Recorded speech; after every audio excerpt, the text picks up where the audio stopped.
Akhetaten's Gates, Chapter 17. I sat in the cool shade of the royal garden. In my arms, I cradled Ravyn close to me. Across from me, in his seat, was Amenhotep, leaning over to make his corny daddy noises.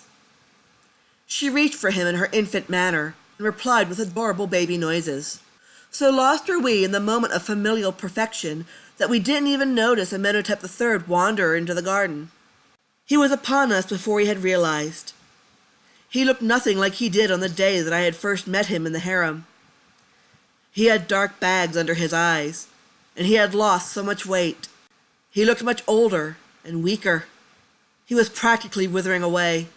Still, he wasn't dead yet.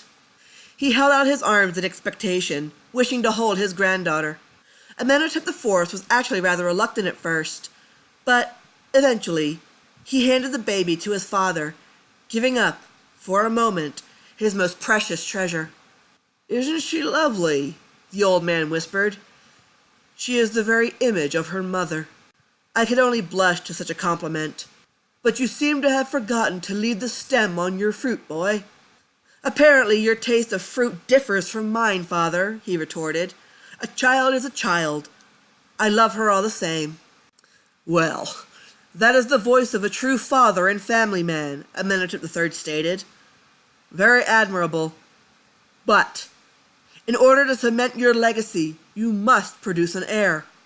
I am still a young man, father. Nefertiti is still a young lady. We have plenty of time ahead of us to produce a son. It will happen when it happens. Maybe if we press really hard on her belly, a penis will pop out," he suggested. "Vulgar!" All of us felt the jolt go up our spines. T gave her husband a slap upside the back of his head. "Don't fill his head with such stupid and primitive ideas. She'll only lose her eyes. Or explode." "It worked on him," Amenhotep III smiled, motioning his hand towards his son. "Father! That never happened," T insisted. Perhaps my mood was just not in the right place. I stood without a word, politely took my baby from my father-in-law, and re-entered the palace. "Now see what you did," T shouted. Amenhotep IV chased after me, catching me just inside the palace. He touched my arm and came around to kiss me. "Don't mind him, Nefertiti. What matters is that we are happy with our daughter. I'm very proud of you both." "Yes. But if I find her exploded all over the room, I'm going to kill you," I warned. "Aten forbid. She must have been born a girl for a reason. So I am pleased with whatever Aten has planned for her." Motherhood, no, parenthood, was trying and tiring, but we wouldn't have changed anything, nor traded it for anything else in the world. But it was still rather hard to adjust to obeying a child's ever-changing sleep schedule. On this day, rather than waking casually, Ravyn bounced onto the bed, ripping us from our slumber, disturbing us. "Mommy! Mommy! Daddy! Daddy!" "Ugh. Make it go away," Amenhotep whined, his face buried into his pillows. "Daddy, wake up!" "Happy birthday, sweetie," I yawned. "Yeah, it's my birthday today," she declared proudly. "So?" her father grumbled. "Get up! I want to eat breakfast." "So go," he said. "No," she whined. "I want my mommy and daddy too." "Mommy and daddy too?" he chuckled, finally flopping over onto his back. "Oh, all right, if you must insist." Ravyn cheered and began to dance her little naked self around. As we tried to pull ourselves out of bed, she rushed into the corridor, making up a cheerful song, waking the whole palace, at least those who had not risen yet. "Birthday breakfast, yummy treat, lots of stuff I like to eat, turning free, free, free, big girl is me, big girl is me, whee!" "You have to admit," I sighed, "she sure is spunky." "Spunky? You really do come up with the strangest words." And she does it too. You really are a bad influence. We're not talking about me, Amenhotep. He seemed stunned, unable to think up a snappy comeback. He simply concurred, getting up and getting dressed, of which I followed suit. We then made our way casually to breakfast, passing tired servants down the corridor. By the time we made an appearance, Meridaten had already made it, and she ran to Queen T, crawling into her lap. Amenhotep's youngest sister, Akhetaten, was also present, sitting shyly beside her mother's seat.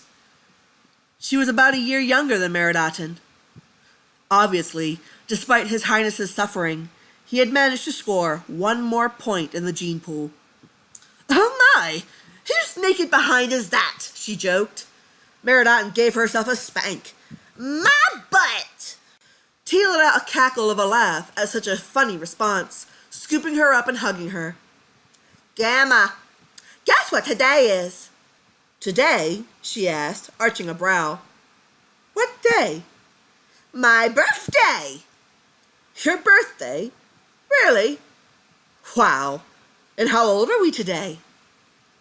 Meridaten began to look at her fingers, trying to figure out the actual visual number of fingers to match her verbal response, and held up 3 fingers awkwardly. "Well, I'm 3. Akhetaten is 2. But you're really old. I don't even got that many fingers. Not even if I counted mine, yours, Mommy's, and Daddy's." Praise be to T's patience and good humor. Only when she laughed did we feel safe to laugh at such a childish thing. My daughter was obnoxiously cute.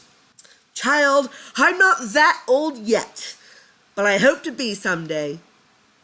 But for you, 3 is a very good age. You're getting so big so fast." Meridaten gave her a big grin from ear to ear and puffed out her chest. I looked around, noticing then that we were the only ones present. "Where is His Highness and the princesses?" I asked, finding such words odd falling from my tongue. She simply frowned and bowed her head. "He's not feeling well today. I don't think he's going to get any better. He has requested his daughters to be with him today."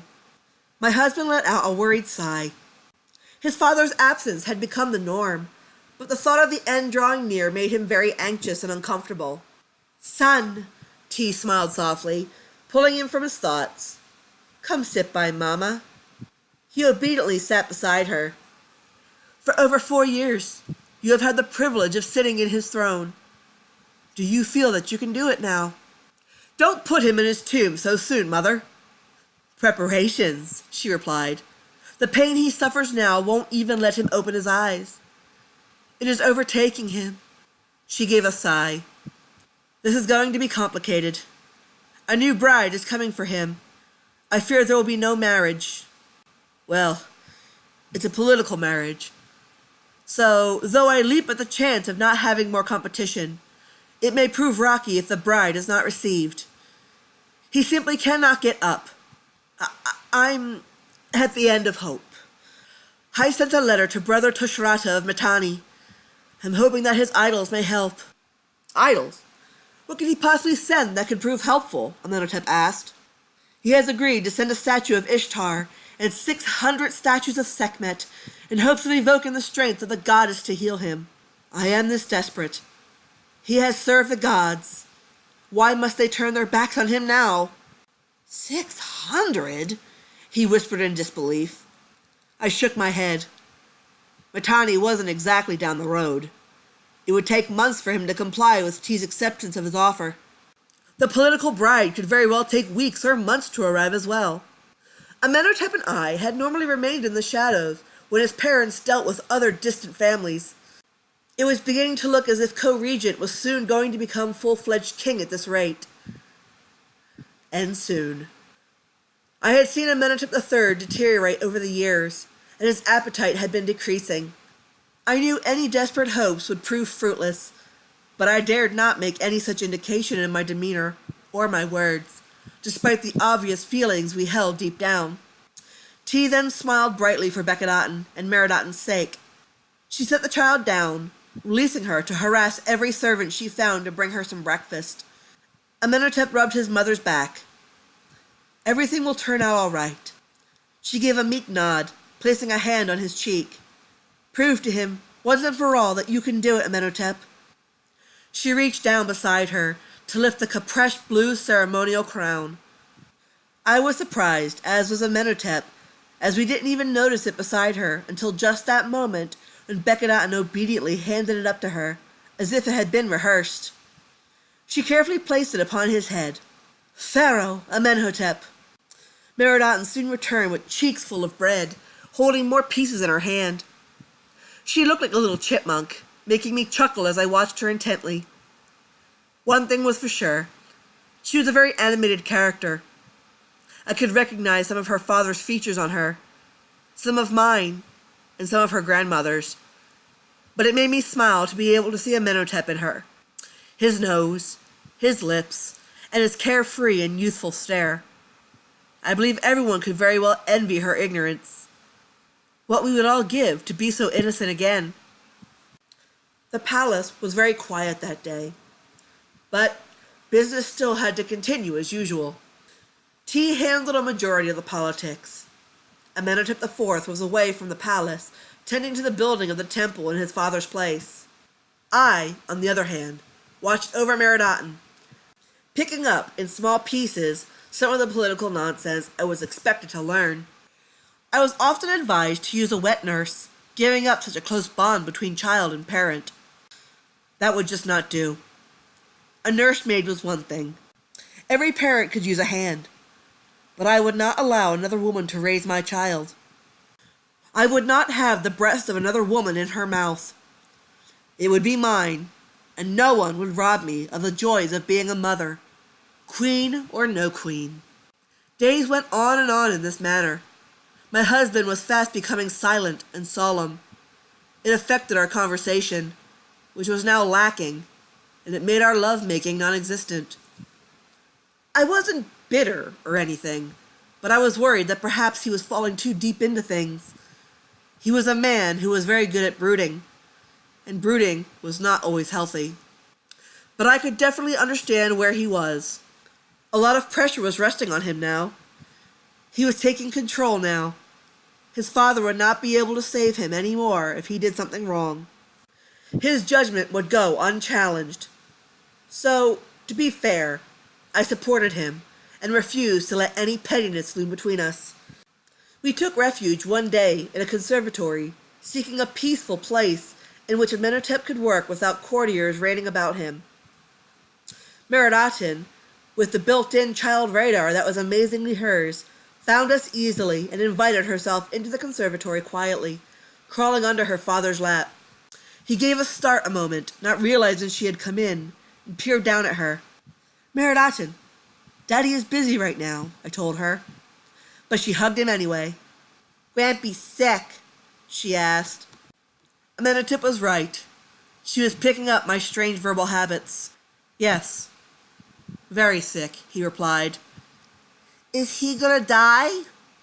"Maybe," he frowned. She hugged him again. "It's okay, Daddy. Grandma says Osiris will take good care of him when he goes."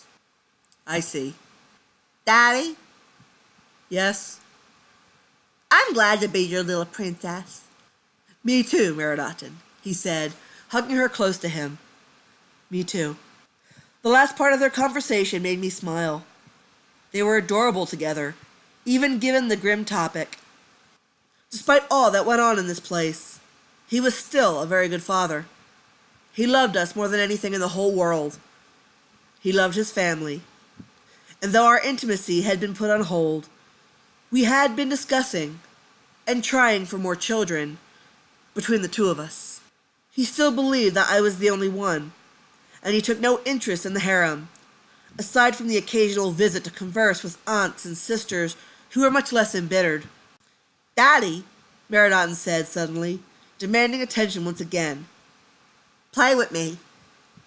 "Play with you?" he repeated. "I don't know about that. It's starting to get a little too late for little girls." "I don't care." "No." "Please." "Amenhotep," I laughed. "For Aten's sake, play with her." "Why don't you play with Mommy?" he asked. You're more fun. Me? I held in my giggles. I suppose all husbands and fathers were like that to some degree, just being big kids themselves. He plucked her from his lap and set her on the floor. Daddy, will you? Oh, if I must, then I must, he sighed playfully. She let out a cheer and ran into the corridor. Amenhotep sat back, giving her a rather unwise head start. Amenhotep, don't let her stay up too late, all right? I warned. It's all right, don't worry, he assured. At the rate she's going, she'll wear herself out in no time. Yeah, but what about you? Can you keep up with her until then?